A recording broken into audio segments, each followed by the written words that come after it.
It's a small town park near Montrose, but for Danny and Janet Tagg, it's packed with memories.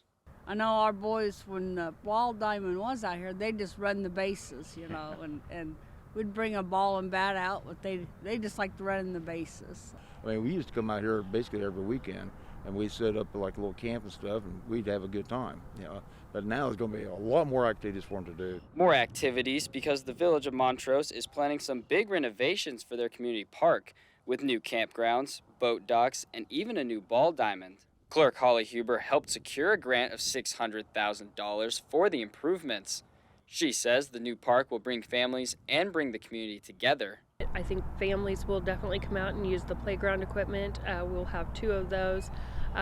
Whenever they have family functions out here, family reunions, weddings, we'll have two designated areas. It's just going to be more of a family-oriented area. State officials have offered $60 million in improvements and renovations to city parks all over Illinois, with the village of Montrose being just one of many.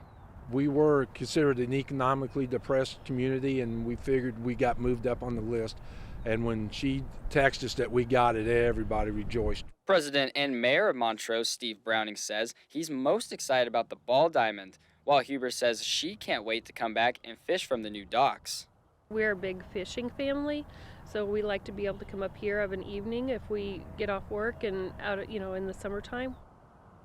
We're really wanting to get this going, and the most important thing is, to me, and near dear, we're going to build a ball diamond, and hopefully it be you build it and they will come. T-Town has a great park area. Dietrich has a great park. Montrose needs a good park, so that's what we want to build.